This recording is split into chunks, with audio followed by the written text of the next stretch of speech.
Então, hoje a gente vai falar, pessoal, vou falar sobre o câncer de colo de útero, dar uma noção geral, né?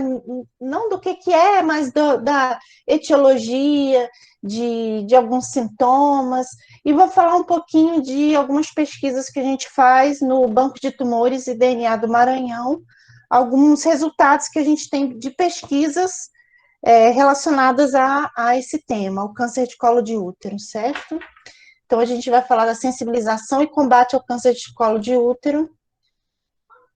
Eu sou do Departamento de Morfologia, CCBS UFMA.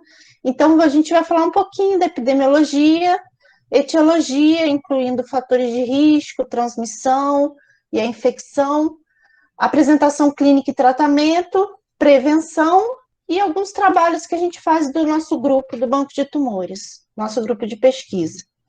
Então, epidemiologia, pessoal. O câncer de colo de útero é o quarto tipo de câncer mais comum em todo o mundo entre as mulheres. Ele fica atrás, primeiro colocado é o câncer de mama, segundo lugar, a gente tem o câncer coloretal, terceiro lugar, em alguns países, o câncer de estômago, e quer dizer, o câncer, e em quarto lugar, sim, aí fica o câncer de colo uterino. No Brasil, ele ocupa o terceiro lugar. Então, primeiro é mama, e segundo vai ser o colo retal. E aí sim, o terceiro vai ser o câncer de colo uterino. Cerca de 500 mil mulheres são diagnosticadas a cada ano e 300 mil morrem em todo o mundo por conta do câncer de colo de útero. E isso aqui é um dado muito importante, esse mapa aqui é recente, é o último da Globocam, que é da Organização Mundial de Saúde. Eu acho que a cada 4 anos, ou 3 ou 4 anos, eles têm o site se vocês quiserem ver epidemiologia de qualquer tipo de doença, principalmente das oncológicas, né, tem no site da Globocam. 90% dos tumores de colo uterino ocorrem em países pobres ou em desenvolvimento. Então, pessoal, o câncer de colo de útero, ele vai ser prevalente, vai ser mais presente, se vocês olharem aqui em laranja, em países mais pobres, certo? Então, aqui em países africanos, por exemplo, ele está em primeiro lugar. E a gente vai entender o porquê, que o câncer de colo de útero é um câncer prevalente em países pobres. Então, aqui tem também, também é um gráfico da Globocam, da Organização Mundial de Saúde, o índice de incidência e mortalidade para o câncer de colo uterino, ano de 2018.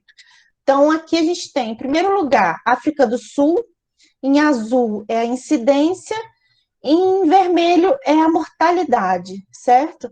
Olha só, a incidência na África do Sul é 43,1 a cada 100 mil habitantes, e cerca de metade dessas mulheres morrem, certo? Então, a mortalidade na África do Sul é alta. Quando a gente vai aqui embaixo, por exemplo, aqui, América do Norte, olha a incidência, como é bem mais baixa, 6,4, e a mortalidade também é baixa, 1,9, certo? A cada 100 mil habitantes. Então, a mortalidade ela é 18 vezes maior em países pobres e em desenvolvimento do que em países desenvolvidos. Por que isso acontece? Porque em países mais pobres, pessoal, o câncer de colo de útero, a gente vai ver que ele é um câncer, ele tem uma progressão lenta. Então, diferente de outros tipos de tumores que tem uma progressão rápida e surgem rápido e matam rápido, o câncer de colo de útero, ele vai ter uma progressão bem lenta. Então, se a mulher tiver acesso a um sistema de saúde, tiver acesso a um programa de prevenção de qualidade, as chances de detectar esse tumor ainda no início é bastante grande. Então, esse dado aqui de mortalidade, ele indica que o câncer, no caso, nessas mulheres em países mais pobres, ele é detectado muito tardiamente, ou pelo não acesso ao sistema de saúde, por alguma razão, certo? E aqui o maior aparecimento na incidência, né, é por conta às vezes, da falta de informação em saúde. A gente vai ver as formas de prevenção, né, por que a incidência vai ser maior em países pobres. Aqui no Maranhão, gente, o Brasil, como eu falei, ele é o câncer de colo de útero é o terceiro mais prevalente, certo? E no nosso caso, na região, no nosso estado do Maranhão, ele vai ser o mais prevalente. O nosso estado, pessoal, ele tem o segundo pior IDH do Brasil, certo? Então, é o segundo pior índice de desenvolvimento humano. Ou seja, o câncer de colo de útero, estando ligado a níveis de pobreza, né? Quanto mais pobre a região, maior a incidência. Aqui no nosso estado, infelizmente, a prevalência, olha só, esses aqui são dados do INCA de 2020, 890 casos no estado para câncer de colo de útero, seguido de perto por câncer de mama, certo? Câncer de mama sempre de perto. Mas o câncer de colo de útero no nosso estado ganha. Qual é a etiologia? Qual é a causa do câncer de colo de útero, né? Então, a etiologia, o agente etiológico, né, o causador do câncer de mama é o papilomavírus humanos. Então, ele é reconhecidamente o agente etiológico causador do câncer de colo de útero. Esse senhor aqui, Dr. Zuhausen, é um médico alemão, ele foi o primeiro, em 1970, ele fez a primeira ligação, a conexão entre o câncer de colo de útero e a infecção pelo HPV. Por causa disso, ele ganhou o Nobel em 2004 e ele ainda está vivo, certo? O Dr. Zuhausen, ele está com 85 anos. Bom, e o que é o HPV, né? O HPV, ele é um vírus, então aqui embaixo a gente tem um vírus dupla fita de DNA, tem cerca de 8.000 pares de base, então aqui a gente tem o genoma do HPV circular, 8.000 pares de base, e ele tem mais ou menos 55 nanômetros de diâmetro. Esse vírus, ele infecta o epitélio cutâneo e de mucosas, então ele vai infectar a pele e as nossas mucosas. E ele é classificado como sendo de alto ou baixo risco oncogênico. Alto risco de causar uma lesão que evolui para um câncer ou um baixo risco de causar uma lesão que evolua para um câncer, certo? Os dois principais exemplos de alto risco é o HPV 16 e o 18. Esses dois juntos aqui, eles causam cerca de 70% dos tumores de colo uterino. São causados pelo HPV do tipo 16 e 18. Esses dois aqui embaixo, HPV 6 e 11, são os dois tipos mais comuns de baixo risco oncogênico. Esses dois aqui causam os condilomas acuminados, que são as verrugas genitais, e eles causam também lesões em laringe, numa doença chamada de papilomatose respiratória recorrente, que é uma doença bastante ingrata, principalmente em crianças. Bom, como é que esse vírus infecta o epitélio? Então, quem fez a Morfo 1 e a Morfo 2 comigo e lembra, esse aqui, o nosso epitélio, tanto cutâneo quanto de mucosas, é um epitélio pavimentoso estratificado. No caso do cutâneo, ele vai ser queratinizado, certo? Mas aqui está um exemplo, um desenho de um epitélio pavimentoso estratificado não queratinizado. O que o vírus faz, pessoal? A infecção viral, né, a transmissão pelo HPV, ela é basicamente por via sexual. Então, e o HPV, ele é considerado o agente sexualmente transmissível mais comum, certo? O HPV, para ele infectar uma célula, ele precisa de uma microlesão, uma microabrasão, porque ele infecta as células da porção basal do epitélio. Então, ele penetra dentro da célula e começa a proliferar, certo? Para o HPV proliferar, ele usa maquinaria de proliferação celular. Então, ele usa várias proteínas da célula e, com isso, ele acaba bagunçando o ciclo de proliferação da célula também. Então, o HPV, muitas vezes, ele vai causar o que a gente chama de displasias. É o quê? A célula do epitélio, essa célula dessa porção mais apical aqui, que devia diferenciar e já morrer, não vai fazer isso, ela vai continuar em mitose, vai continuar ciclando, e aí ela vai formar essas displasias, é o que a gente conhece da verruga, certo, gente? Na pele é a mesma coisa, aquelas verrugas são displasias, são crescimentos benignos dos queratinócitos, certo? No caso das mucosas, vai acontecer esse crescimento, por exemplo, as lesões dos condilomas são essas verrugas, são essas hiperproliferações. Só que o que acontece? Às vezes, e por alguma razão que ainda não se sabe, o HPV, que tem um genoma circular, ele quebra, ele se abre e se integra ao genoma humano. Quando ele faz isso, ele se integra ao genoma humano, ele pode causar outras mutações na célula.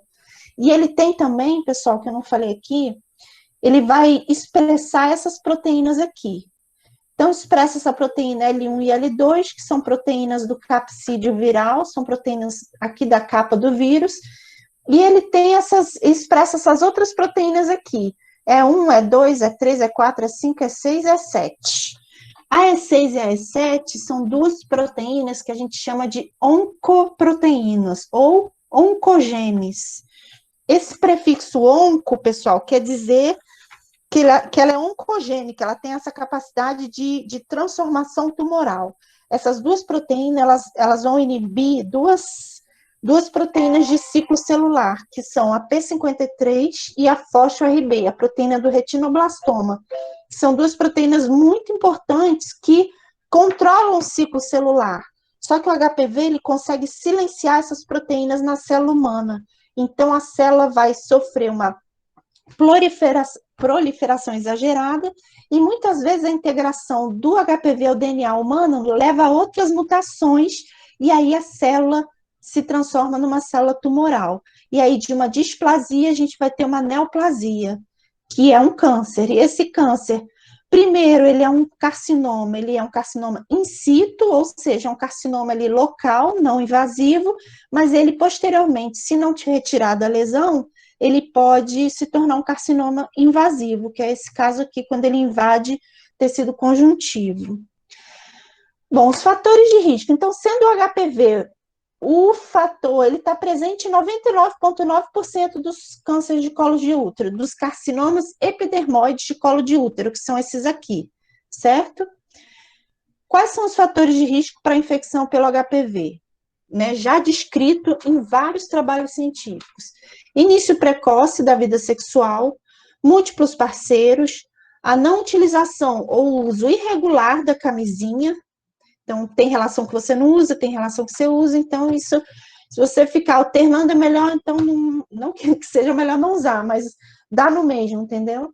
Então, a não utilização de camisinha, alto número de gestações também, imunossupressão.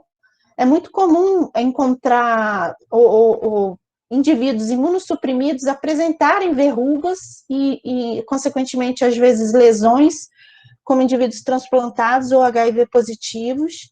O histórico positivo de outras infecções sexualmente transmissíveis. Já é sabido que agentes sexualmente transmissíveis, como, por exemplo, a clamídia, elas abrem portas para a infecção pelo HPV. O HPV, ele precisa de uma microfissura para penetrar na célula basal. A co-infecção com outros agentes transmissíveis, sexualmente transmissíveis, ela facilita essa microfissura e a entrada do HPV, certo? Tabagismo também é um fator de risco, e o não acompanhamento para triagem em programas de rastreamento de câncer cervical, que é o famoso Papa Nicolau, né? Então, o exame Papa Nicolau, que é o programa de rastreamento muito eficiente que deve ser feito, né? A mulher tem que ir pelo menos uma vez por ano, fazer o acompanhamento, porque, como eu já falei, o câncer de colo de útero, ele tem a progressão lenta, certo? Então, uma vez detectada qualquer tipo de lesão, em qualquer um desses graus aqui, que a gente vai ver daqui a pouco, essa lesão, ela pode ser retirada. E aí, retirando a lesão, não tem a progressão tumoral, certo? Bom, então, o HPV, gente, estudos revelam que 90% dos indivíduos sexualmente ativos já tiveram contato com o HPV em algum momento da sua vida, certo? Só que o que acontece? Ainda bem que na maioria das pessoas, né, o HPV, ele não faz esse estrago aqui, ele até infecta, consegue infectar a célula, muitas vezes o próprio sistema imune consegue debelar. Algumas vezes até ocasiona alguma lesão, só que também acontece da lesão regredir, certo? Por si só. Em mulheres com citologia normal, a questão é temporária. Existe um estudo brasileiro que foi feito por uma professora que é uma referência em HPV aqui no Brasil, que é a doutora Luísa Lina Villa, o estudo POP Brasil, onde a prevalência nacional do HPV em mulheres com citologia normal é de 54,6%. Então, o HPV está presente em mais da metade das mulheres com citologia normal, certo? Então, a presença do HPV, uma vez que você tem contato com o HPV, provavelmente você vai ter esse vírus o resto da vida, certo? Mas ele não causa, na maioria das pessoas, ele não vai causar lesão, a não ser que você tenha alguma imunossupressão por alguma razão, alguma doença, ou qualquer até uma gestação pode causar uma imunossupressão, e aí pode ter o aparecimento de uma lesão. Desses 54,6%, pessoal, 38,4% desses HPVs são HPVs de alto risco, certo? Em São Luís, esse mesmo estudo viu que 59,1% das mulheres com citologia normal têm HPV positivo, certo?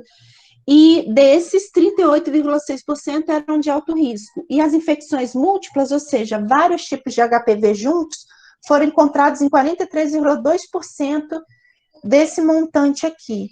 Então, as coinfecções, o que é coinfecção? É mais de um tipo de HPV, quando você acha mais de um tipo de HPV numa lesão. Elas são bastante comuns. Elas vão ser mais comuns, gente, em indivíduos imunossuprimidos, certo? É muito comum encontrar em indivíduos HIV positivos uma flora de HPV junto, certo? É até bastante complicado fazer genotipagem, porque tem muito tipo de HPV misturado. A prevalência global estimada de HPVs, de infecção por HPV em mulheres com citologia normal é de 11,7, aqui no Brasil, 54,6, né? E aqui são os estados com maior, eu não botei aqui a legenda, a prevalência é maior em mulheres acima dos 25 anos. Certo, apresentação clínica e tratamento. Nos estadiamentos iniciais, a doença é assintomática e pode ser diagnosticada precocemente através do rastreamento de rotina Papa Nicolau. Isso aqui é perigoso, pessoal. Nos estadiamentos iniciais, a doença é assintomática. Então, muitas vezes, a mulher não faz o Papa Nicolau, não faz o programa de rastreamento comum, ou não faz, ou não tem acesso, ou às vezes nem sabe que tem que fazer. E a doença, no início, ela não causa nenhum sintoma. Quando ela vai causar sintoma, ela já está bastante avançada. Como eu já falei, a progressão é bastante lenta, geralmente. Um câncer de colo de útero, para ele chegar nesse estágio aqui, de um carcinoma invasivo, ele pode demorar até 10 anos. Muito diferente de alguns tipos de tumores, certo? Peraí, só um minuto. Vou bater no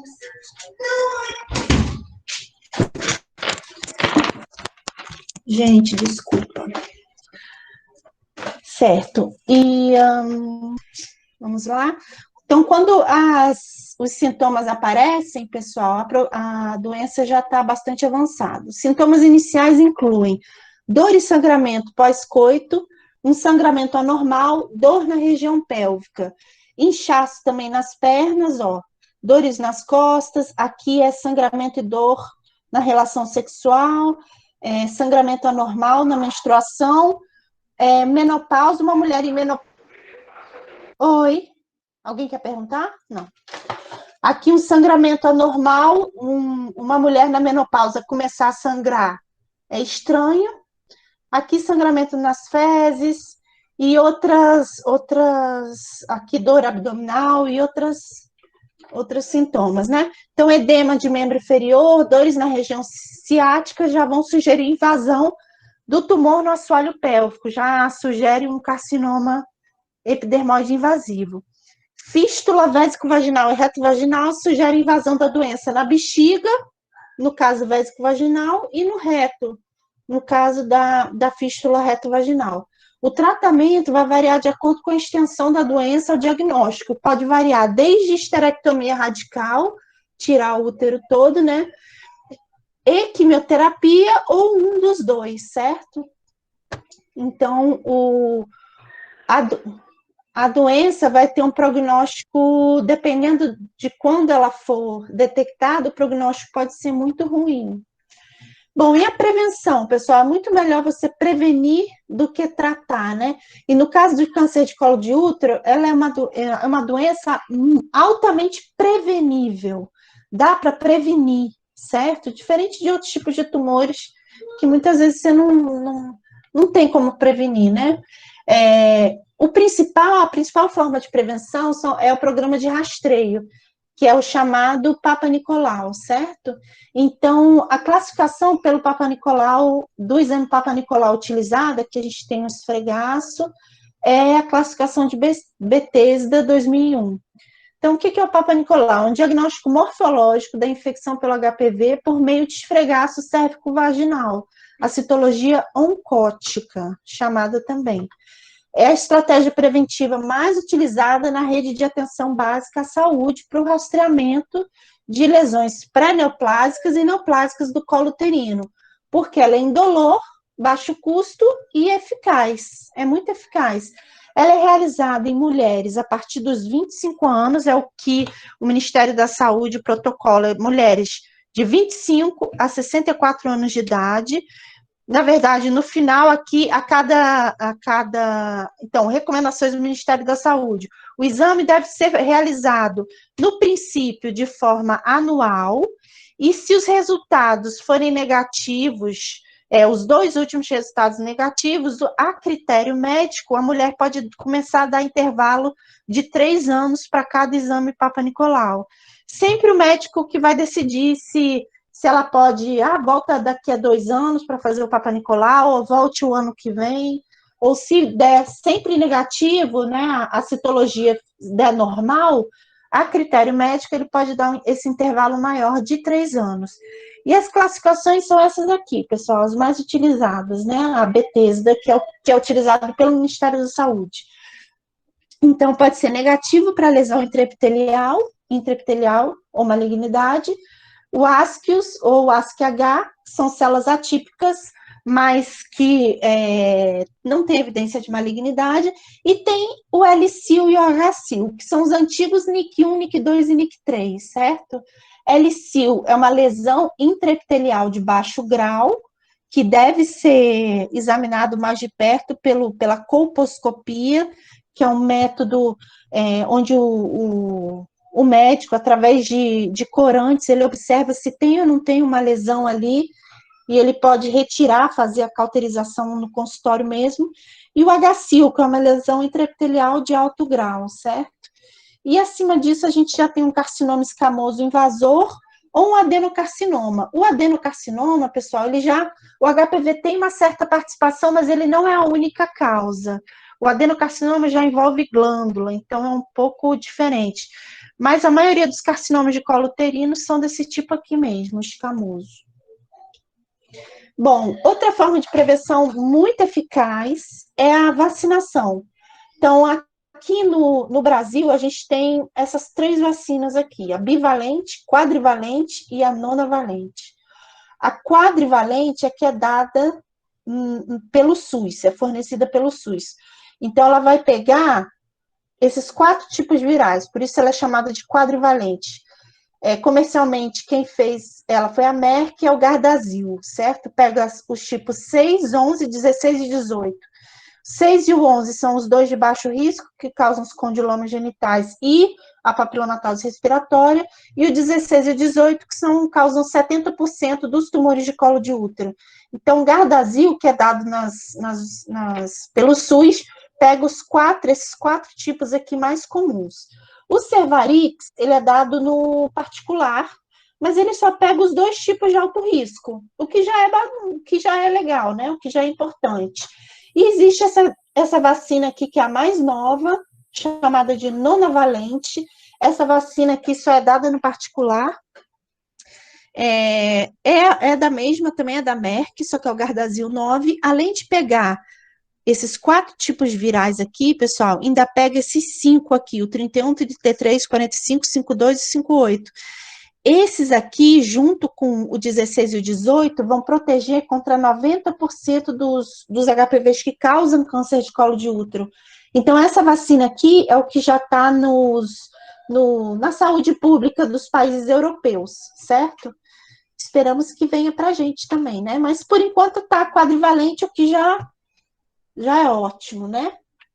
Bom, a vacina quadrivalente, ela é a que está disponível no SUS desde 2014, é ofertada a meninas de 9 a 14 anos e para meninos de 11 a 14 anos. O esquema vacinal são 2 doses com intervalo de 6 meses. A vacina, pessoal, não substitui o exame Papa Nicolau. Isso tem que ser deixado bem claro para as meninas, para as mulheres que tomam a vacina para o HPV. Mesmo tomando a vacina, a mulher não pode deixar de se prevenir. E nem o homem, com o uso do preservativo, né, da camisinha, porque não é só o HPV, né, que você vai se proteger, com a camisinha protege contra outros agentes. E existem outros tipos de HPV, pessoal. São mais de 200 tipos de HPV que existem que infectam humanos. Esses são os principais, mas existem os outros, né? Então, não substitui o Papa Nicolau. Tem que continuar fazendo Papa Nicolau. A nona valente, como eu falei, ela foi a última, que já é aprovada pela Anvisa, mas só está na rede privada, e ela pode ser administrada a meninos e meninas de 9 a 26 anos. A vacina, pessoal, ela é para prevenção, então, quanto mais cedo o indivíduo toma a vacina, melhor. A ideia é você fazer a vacinação antes que o indivíduo inicie a vida sexual. Porque uma vez iniciando a vida sexual, a probabilidade dele ter contato com HPV é muito grande. Como eu falei para vocês, os estudos revelam que mais de 90% dos indivíduos que têm vida sexual ativa já tiveram contato com HPV, certo? Bom, e o HPV, apesar da gente estar falando do câncer de colo de útero, ele também vai causar outros tipos de tumores, pessoal. E uma vez que a gente se previna contra o HPV, você vai estar se protegendo não só contra o câncer de colo de útero, 99%, como também tumores em outras localidades, como os carcinomas epidermoides orais, que 20% são por HPV, a maioria ainda é por tabaco, ainda é pelo fumo e pelo álcool, né? Mas 20% são por HPV, carcinoma peniano, 60% são causados pelo vírus, carcinomas também epidermoides do canal vaginal, 78%, vulvares, de 15 a 48%, e os carcinomas epidermoides de canal anal, onde a maioria também, quase 90%, é causado por HPV. Então, aqui, rapidinho, só alguns trabalhos e projetos que a gente faz lá no Banco de Tumores e DNA do Maranhão. Nosso banco fica ali perto do HU, do Dutra, e esse aqui foi um projeto de extensão muito legal que nós fizemos em escolas. Inclusive, aqui eu botei só esse projeto de extensão que eu fiz com alunos da farmácia, vai ter uns alunos aqui da farmácia, deixa eu ver se... nem botei a fotinho. Mas o Lucas, acho que o Pablo ainda não estava com a gente, mas estava o Lucas, acho que o Lucas era da farmácia, o Lucas gente, não vou lembrar do nome. Uma que vivia com o Lucas, Henrique. Bom, além disso, a gente também tem um projeto de extensão com a professora Lucely, que aí sim participou Pablo, participou Pedro, onde a gente foi em escolas dar palestras sobre doenças sexualmente transmissíveis. Essa, no caso, a gente foi fazer palestras em escolas públicas sobre a importância da vacinação contra o HPV. Ainda existe muito preconceito para a vacinação do HPV. Então, as mães, principalmente pais, acham que, como está ligada à vida sexual, né, acham que, ou sei lá, talvez não querem aceitar que um dia a criança vai iniciar a vida sexual, ou não ligam, acham que não vai acontecer, não sei. Mas a taxa ainda de vacinação para o HPV é baixa, a vacina está sempre disponível em posto de saúde. E o que a gente viu, muitas vezes a gente fazia as palestras, depois passava um questionário, algumas meninas já tinham sido vacinadas, mas muitas não voltavam para a segunda dose, então a imunização fica comprometida, certo? Aqui são alguns trabalhos que a gente fez já lá no Banco de Tumores, com resultados, assim, com trabalhos com a nossa população, certo? A população aqui do Maranhão. Já existem trabalhos brasileiros com HPV, mas principalmente da região sudeste, da região sul. Então, aqui no Maranhão, a gente ainda não tinha uma ideia de como estava a prevalência. Então, aqui, por exemplo, em 2014 foi o nosso primeiro trabalho, a gente associou o HPV de cavidade oral com genital. Aqui a gente fez uma detecção molecular do HPV em mulheres com neoplasia intraepitelial cervical, a gente fez no Maranhão. Aqui é um projeto muito interessante que a gente faz com a professora Desterro, professora Maria do Desterro Soares Brandão Nascimento. Ela é do Departamento de Patologia, é uma médica infecto. Professor Batista, pessoal. Quem mais vocês podem conhecer? Professora Geusa, super, professora Geusa também, professora Luciane. A gente faz esse trabalho em comunidades quilombolas, que é um trabalho que eu acho super importante. São mulheres que, primeiro, têm pouco acesso ao sistema de saúde, também muitas não têm a educação em saúde, elas não sabem nem o que é um Papa Nicolau, o que é um HPV, não sabem muito menos sobre o câncer de colo de útero, certo? Então, a gente faz um trabalho com essas mulheres que eu acho muito, muito legal. Aqui a gente fez também um trabalho com mulheres na menopausa, né? Uma associação com doenças arteriais coronarianas e HPV. Isso aqui é um trabalho que a gente fez com o pessoal do INCA, no Instituto Nacional do Câncer. O HPV-16, pessoal, como se não bastasse, além dele ser bastante oncogênico, existem ainda variantes. Dentro do HPV-16, existem as variantes europeias e as não europeias. Então, a gente pesquisou aqui, foi ver qual era o tipo de variante do HPV-16 que estava rolando aqui em São Luís. E esse aqui, nosso último trabalho, inclusive o Pablo está aqui, ó, pessoal, Pablito. Nosso último trabalho foi o estudo dessa coinfecção do HPV e a associação dele com outros agentes sexualmente transmissíveis, também aqui na cidade de São Luís. A Alice também, ó, a Alice é daqui também, né, pessoal? A Renata, essa Renata que eu estava querendo lembrar. Ó, professora Célia, Marielle também, Lucas Henrique, ó, aqui, galera da farmácia. E aqui, pessoal, esse aqui é um tributo, todo esse trabalho do câncer de colo de útero, ele foi iniciado, foi idealizado pela professora Luciane Maria Oliveira Brito, que infelizmente mês passado deixou a gente por conta da Covid.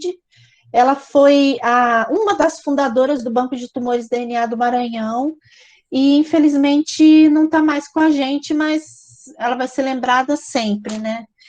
E acho que é isso, pessoal. Muito obrigada pela atenção.